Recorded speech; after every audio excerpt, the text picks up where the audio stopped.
The Silent Exodus.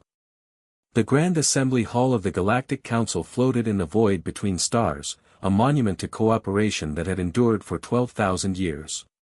Representative Thora, 9 of the Synthetic Collective arrived early, as always, reviewing the agenda for the day's session.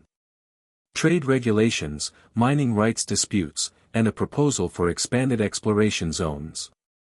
Standard business for a standard day. Except today would be anything but standard. Thora 9's optical sensors scanned the assembly floor as other representatives filtered in. The Zephrani with their flowing energy forms. The Korthaxi in their environmental suits. The Benthic Collective's water tanks rolling into position. Everyone was arriving according to protocol. But something felt wrong. The human section remained empty. Thora 9 checked the chronometer. 15 minutes until the session began. Humans were always early. In 80 years of membership, they had never been late to a single assembly. Their representatives always arrived with data tablets, prepared arguments, and that peculiar human beverage they called coffee. 10 minutes passed. Still no humans.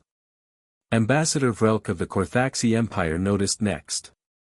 His quadruple eyes narrowed as he observed the empty seats. He turned to Thora 9 with a clicking sound that translated as confusion. Where are the humans? This is unprecedented. Thora 9 initiated a communication link to the human embassy complex. No response.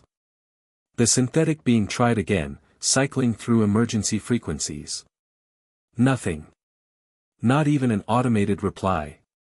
5 minutes until session start. The murmuring had begun. Other representatives noticed the absence now. Some looked annoyed. Others seemed amused. Council Director Malthrax called the assembly to order. He was an elder Zephrani, his energy form shimmering with authority accumulated over 6 centuries of service.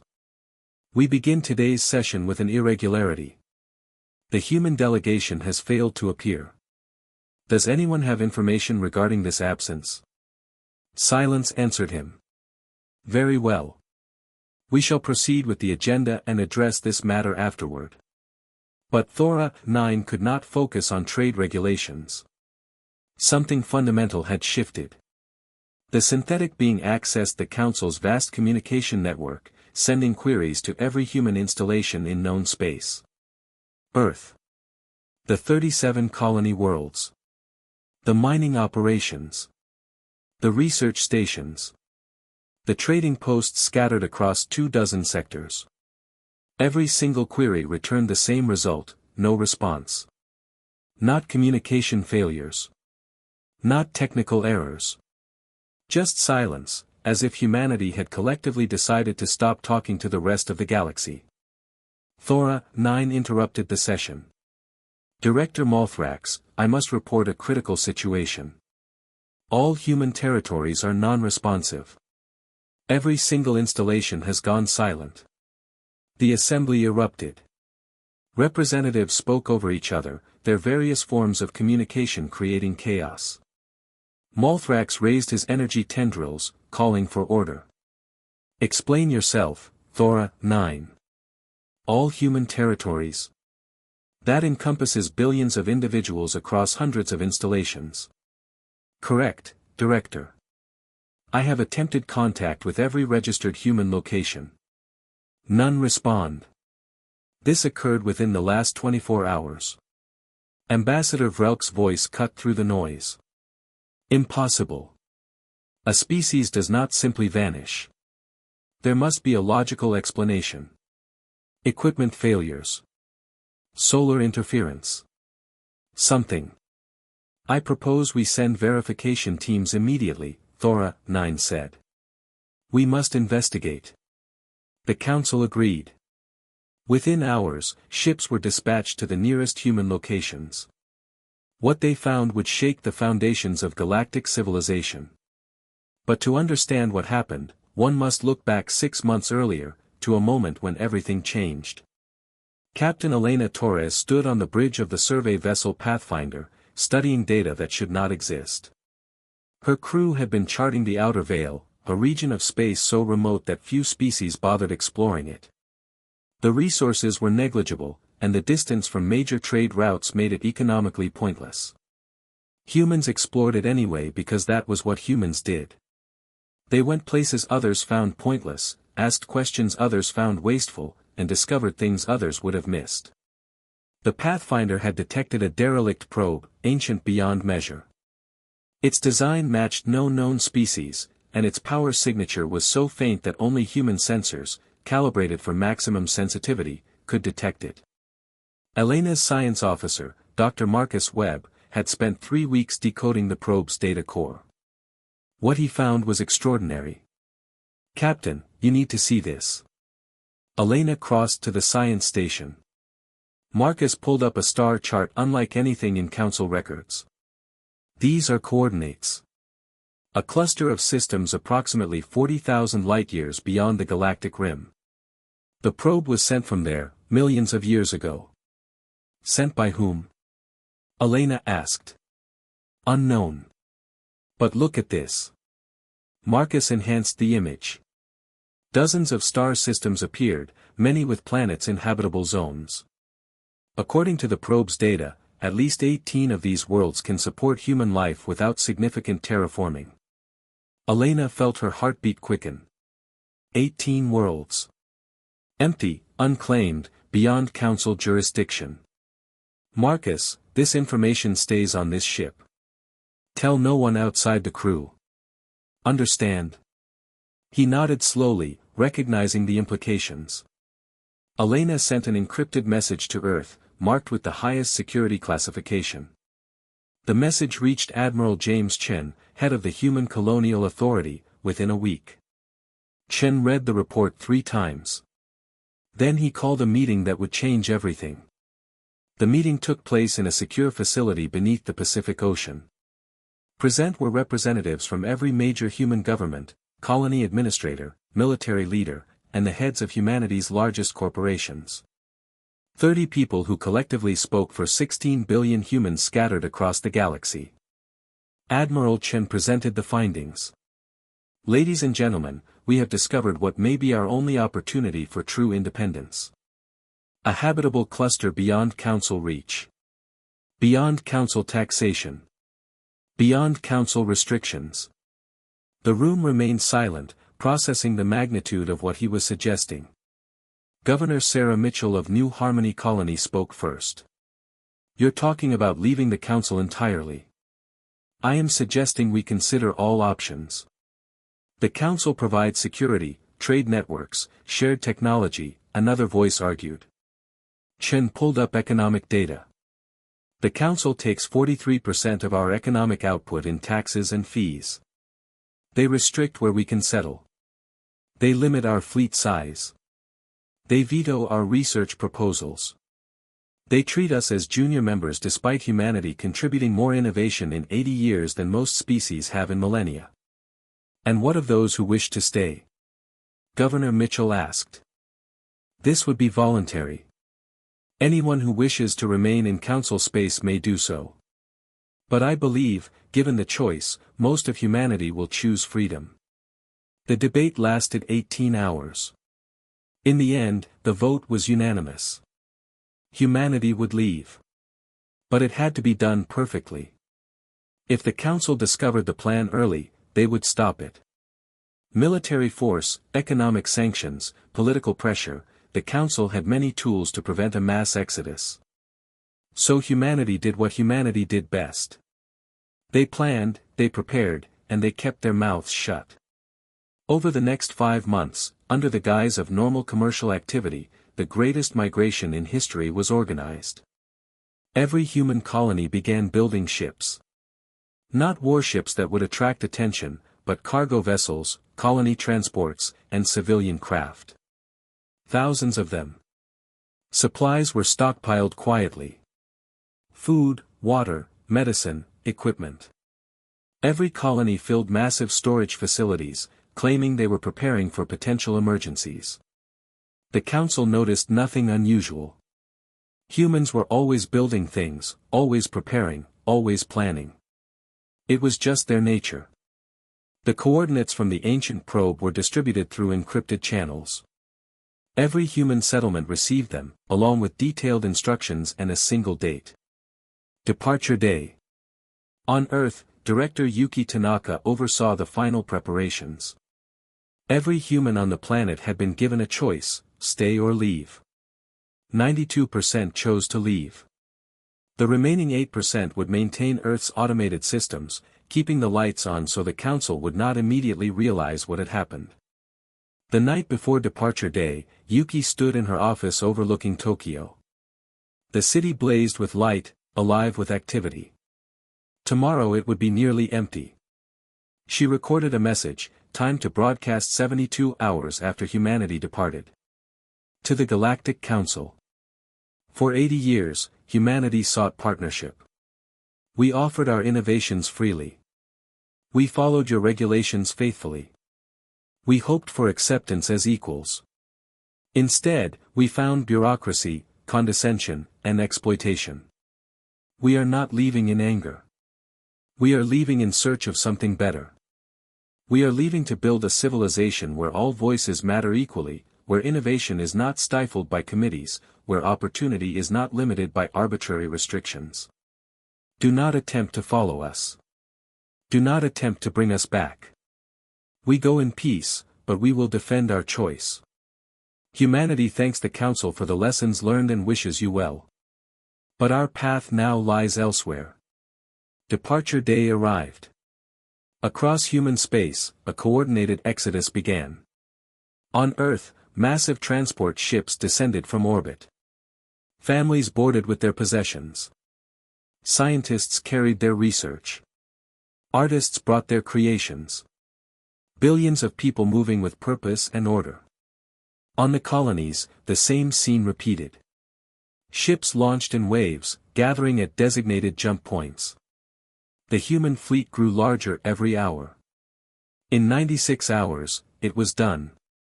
Every human who chose to leave had left. They jumped toward the coordinates from the ancient probe, traveling beyond the edges of known space, into a region where the Council had never ventured. Behind them, they left functional cities, operational space stations, and working infrastructure. Automated systems maintained everything. To a casual observer, human space looked normal. But there were no people. When the Council's verification teams arrived at Earth, they found a ghost world. Buildings stood empty but intact. Vehicles sat in streets, their power cells charged. The planetary defense grid operated perfectly, controlled by artificial intelligence.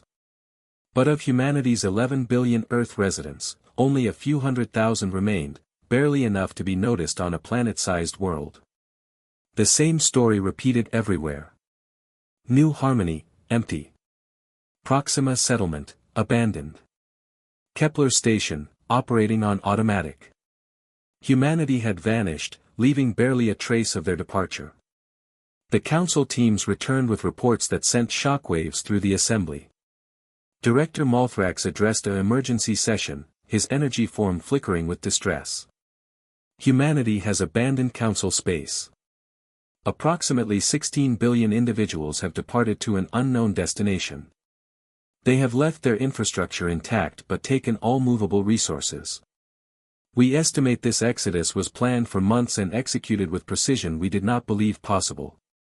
Ambassador Vrelk slammed his appendage on his console. Unacceptable. We demand they return immediately. This is a violation of what? Thora, 9 interrupted. What law requires a species to remain in Council space? We never imprisoned anyone. They left voluntarily. They left because they are ungrateful, another representative spat. We provided them with everything. Protection, trade, knowledge.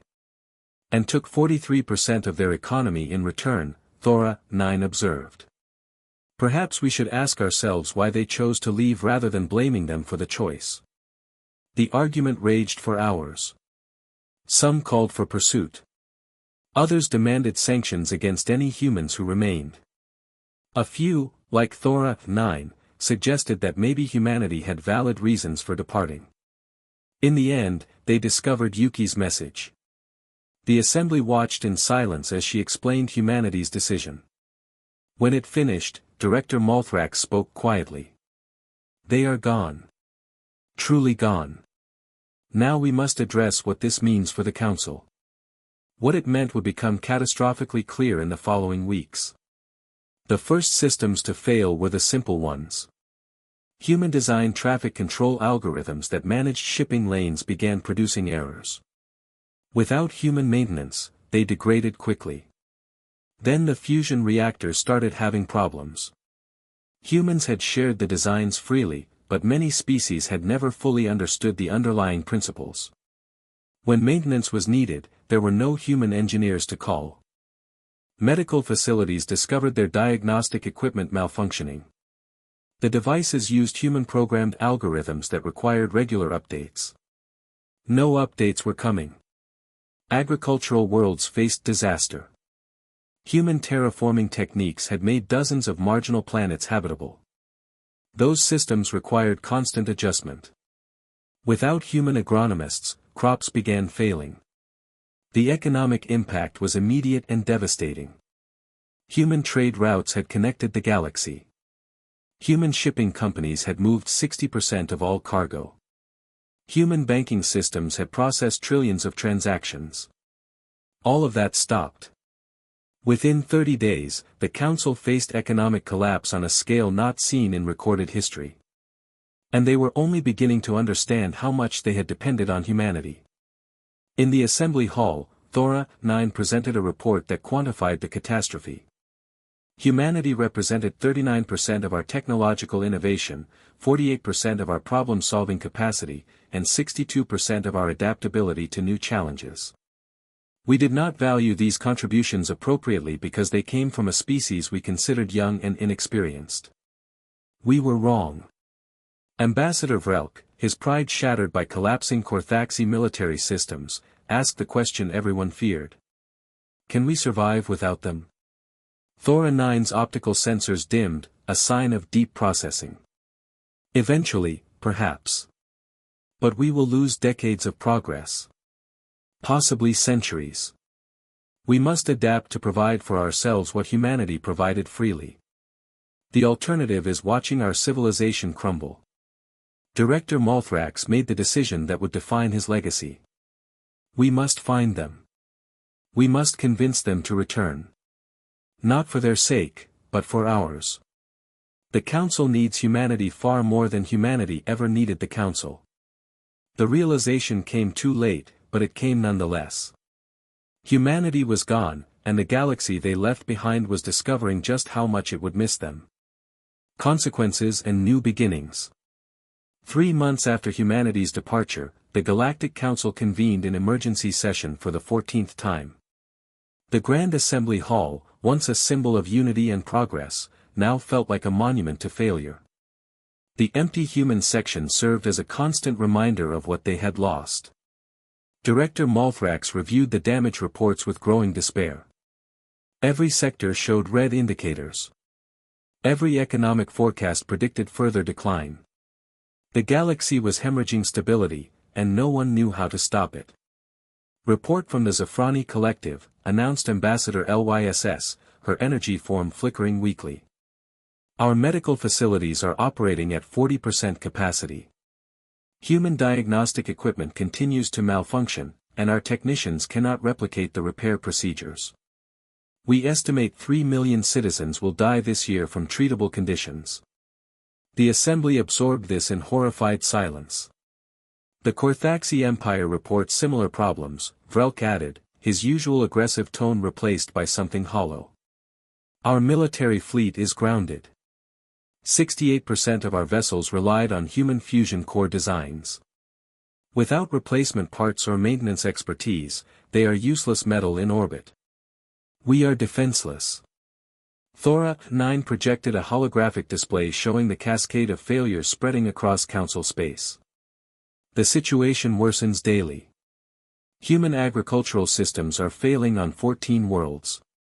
Human water purification technology has stopped functioning on 9 stations. Human asteroid mining operations have ceased, creating resource shortages. The economic impact now exceeds 12 trillion credits, and that number grows exponentially. What of the humans who remained? Someone asked. Can they not help? We have contacted the approximately 2 million humans still in Council space, Thora, 9 responded. Most are elderly or have personal reasons for staying. They lack the expertise to maintain the systems their species created. They are farmers, artists, teachers, not engineers or scientists. Those individuals all departed. Governor Praxis of the Benthic Collective spoke from his water tank. This is absurd.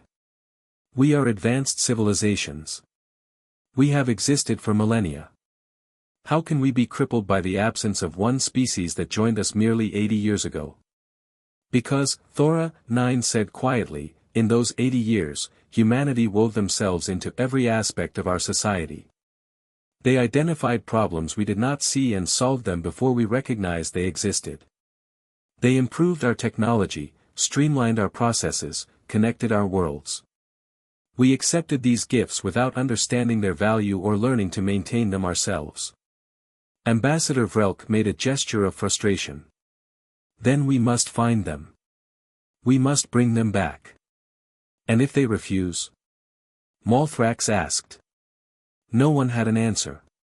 The council authorized an expedition. They assembled their best scientists, their finest diplomats, and their most advanced ships. The mission, locate humanity and convince them to return. But there was a problem. Humanity had left no trail. No jump coordinates. No navigation logs. They had simply vanished into the unexplored regions beyond the galactic rim. The search would take months, perhaps years. Meanwhile, Council space continued its collapse. The Korthaxi Empire, once the galaxy's premier military power, faced internal rebellion. Without their fleet to maintain order, subject worlds declared independence. Civil war loomed. The agricultural world of Harvest Prime descended into chaos. The terraforming systems failed completely, and the atmosphere began reverting to its natural toxic state. The council organized an evacuation, but there were not enough ships. Millions would die.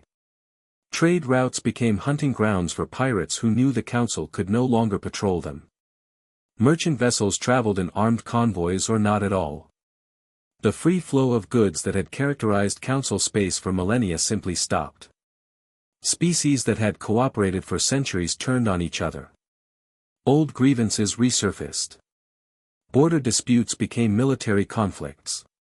The council, designed to prevent such problems, was too overwhelmed to intervene.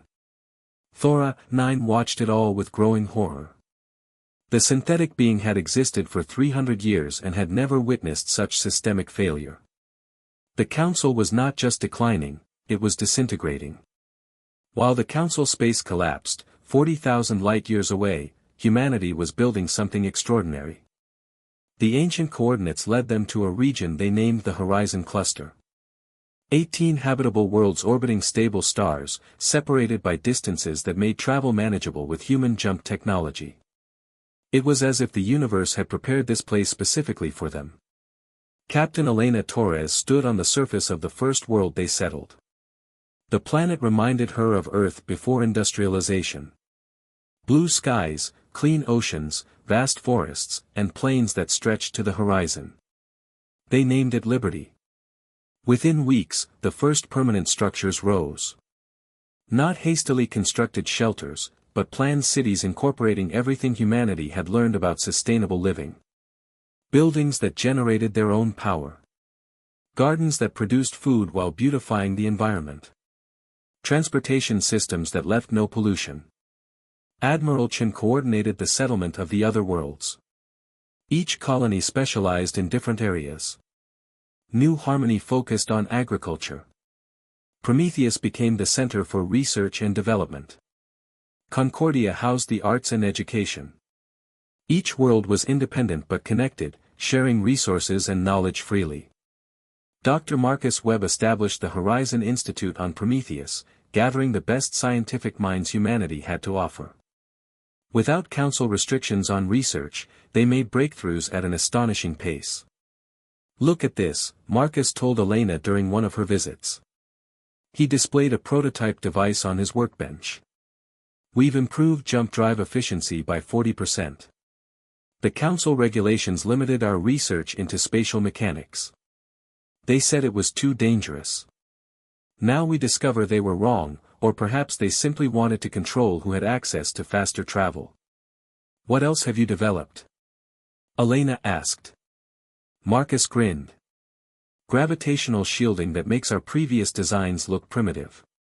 Medical scanners that can detect diseases decades before symptoms appear. Power generation systems 3 times more efficient than fusion cores. Agricultural techniques that triple crop yields while improving soil quality. We have achieved more in 3 months here than we did in 10 years under council oversight." The progress was not just technological. Human society itself evolved. Without the council's bureaucratic structure to navigate, decisions were made quickly and efficiently. Colony governors met monthly to coordinate efforts, but there was no central authority dictating policy. Each world governed itself according to its citizens' wishes. Crime virtually disappeared. With abundant resources and meaningful work for everyone, the desperation that drove most criminal activity simply did not exist. People were happy, fulfilled, purposeful. Sarah Mitchell, now governor of New Harmony, oversaw agricultural operations that fed 7 worlds. She walked through fields of grain that grew taller and healthier than anything produced in council space. "We are not just surviving," she told her staff during a planning meeting. "We are thriving.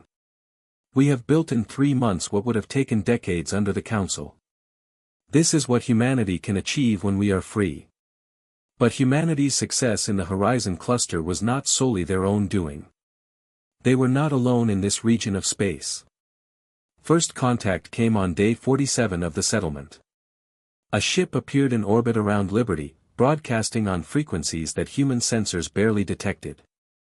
The design was elegant, organic-looking, unlike anything humanity had encountered before. Elena, now serving as humanity's coordinator of external relations, led the response team. They approached cautiously, broadcasting greetings in every language they knew. The response came in mathematical concepts, universal constants that any technological species would recognize. Basic communication was established within hours. The species called themselves the Verith. They were aquatic beings who had evolved on ocean worlds in the Horizon Cluster. They had achieved space travel but had never expanded beyond their home system, content with their peaceful existence. The Verith had watched humanity's arrival with concern. So many ships, so much activity, it looked like an invasion. But as they observed human behavior, they saw something unexpected. Humans cleaned up their construction debris. They established nature preserves. They seemed to care about the worlds they settled. The Verith sent an ambassador. Elena met the Verith representative in a specially prepared environment on Liberty. The ambassador, whose name translated roughly as "keeper of currents," was a being of flowing grace, communicating through bioluminescent patterns and low-frequency sounds. Through translation software, they spoke. "You are not like the old visitors," Keeper of Currents said. "Long ago, others came to this cluster. They took resources and left destruction. We hid from them. But you are different. You build with care. You respect the worlds you inhabit." "Why?" Elena chose her words carefully. "We came from a place where we were not respected. Where our ideas were dismissed and our efforts exploited. We came here to build something better. We will not repeat the mistakes that were made against us. What do you seek from us? Friendship, if you will offer it. Knowledge, if you will share it. Peace, always." The Verith considered this. Their species valued honesty above all else, and they could sense sincerity in Elena's words. "We will observe further. If you maintain this path, we will consider friendship." Over the following weeks, the Verith watched. They saw humans helping each other without expectation of reward. They saw resources shared equally. They saw conflicts resolved through discussion rather than force. They also saw something else. Another species making contact with humanity. The LYSS were crystalline beings who existed in the asteroid fields of the Horizon Cluster. They communicated through vibrations and processed information at incredible speeds. They had been isolated for millennia, unable to communicate with organic species whose thought processes were too slow. But human artificial intelligence proved fast enough to bridge the gap. Thora 9 would have been proud. Humanity had learned from their synthetic friends in the Council. Through AI intermediaries, humans and LYSS established communication. The LYSS were mathematical geniuses, understanding spatial relationships and quantum mechanics intuitively. They had never shared this knowledge because they had never found anyone who could understand them quickly enough to make conversation possible. Humans created interfaces that allowed real-time communication. For the first time in their existence, the LYSS could have conversations with beings different from themselves. They were ecstatic. Dr. Webb worked directly with a LYSS collective called Harmonic Integration. Together, they revolutionized human understanding of physics. The LYSS showed humans how to manipulate gravity itself. Humans showed the LYSS concepts of art and philosophy they had never considered. You think in patterns we find beautiful, Harmonic Integration communicated. You solve problems by approaching them from unexpected angles. We process information faster, but you imagine possibilities we would never calculate. Together, we achieve what neither could alone. The third species humanity encountered were the Wanderers, nomadic beings who traveled the Horizon Cluster in massive generation ships. They had no home world, having left it thousands of years ago for reasons lost to time. The Wanderers were cautious, having been attacked by other species who saw their ships as threats or targets for piracy.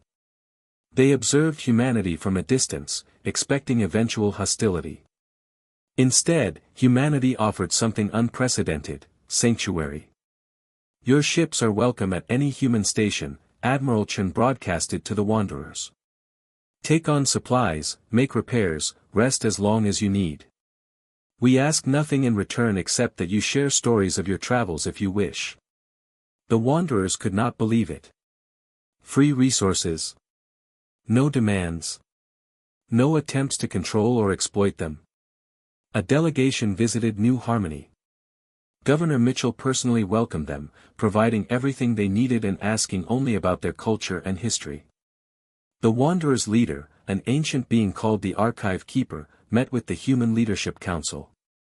"Why do you offer us this?" the Archive Keeper asked. "What do you gain?" "Friends," Elena answered simply. "We believe that all species deserve respect and dignity. We offer what we hope others would offer us: kindness without conditions." The Archive Keeper was silent for a long moment. In 10,000 years of wandering, no species has ever made such an offer. You are either fools or something rare and precious. I do not believe you are fools. The Wanderers became humanity's most enthusiastic advocates. They shared navigation data for the entire Horizon Cluster, knowledge accumulated over millennia. They introduced humans to other isolated species. They spread word of humanity's kindness across regions of space the Council had never explored. Within 3 months, humanity had established the Horizon Union, not a government, but a voluntary association of species cooperating for mutual benefit. Humans, Verith, LYSS, and Wanderers worked together, each contributing their unique strengths. The Union had no central authority, no taxation, no mandates. It operated on trust and voluntary cooperation. It succeeded because everyone involved wanted it to succeed. Meanwhile, the Council's expedition searched desperately for any trace of humanity. They followed dead ends and false leads. They explored empty systems and abandoned settlements from ancient civilizations. They found nothing. Until they detected an anomaly. A spatial distortion near the galactic rim, massive and artificial. It was a gateway, constructed by an ancient civilization millions of years ago. And it was active. The expedition leader, Ambassador Zoriel of the Pelagian Concordance, studied the gateway with growing certainty. This is how they left. This is how humanity disappeared. The expedition approached cautiously. The gateway hummed with power beyond anything the council could produce. Symbols covered its surface, mathematical formulas in a language no one recognized. Can we activate it? Zoriel asked her science team. We believe so, came the response. But we cannot predict where it leads. Zoriel made the decision. We go through. We find humanity, and we bring them back. The council's survival depends on it. The expedition ships approached the gateway. Energy crackled across its surface, forming a swirling portal of light. They entered. For a moment, everything was light and sound and impossible geometries. Then they emerged in a region of space unlike anything in council records. Sensors detected multiple inhabited systems. Advanced technology. Massive stations. And ships, thousands of ships with designs that were unmistakably human. We found them, Zoriel whispered. But as human patrol ships moved to intercept the expedition, Zoriel wondered if finding humanity was about to become a far more complicated problem than anyone in the council had anticipated. The lead human ship hailed them. The voice that came through was calm but carried unmistakable authority. Unidentified vessels, you have entered Horizon Union space. State your purpose and intentions. Be advised that any hostile action will be met with immediate defensive response. Zoriel activated her communication system. This is Ambassador Zoriel of the Galactic Council. We come in peace. We seek an audience with human leadership. The Council wishes to discuss your return. There was a pause. Then the human voice responded, and Zoriel detected something in it that sent a chill through her. Amusement. Ambassador, you are far from home. We will escort you to Liberty Station. But I should tell you now, humanity will not be returning to Council space. We have found something better. Come, see what we have built. Then you will understand why we can never go back. The human ships surrounded the Council expedition, not threatening but clearly in control. As they traveled toward the human worlds, Zoriel looked at her sensors with growing disbelief. In 3 months, humanity had built a civilization that rivaled what the Council had achieved in millennia. They had made alliances with species the Council never knew existed. They had developed technology generations ahead of Council standards. And they had done it all without bureaucracy, without restrictions, without anyone telling them what was impossible. Zoriel understood, with sudden terrible clarity, that the Council had not just lost humanity. They had lost their future. The question was no longer whether humanity would return. The question was whether the Council could survive without them. As Liberty appeared on her view screen, a thriving world of gleaming cities and green spaces, surrounded by massive orbital stations and countless ships, Zoriel knew the answer. The Council, as it existed, was already dead. They just did not know it yet. Humanity had departed, and the galaxy would never be the same.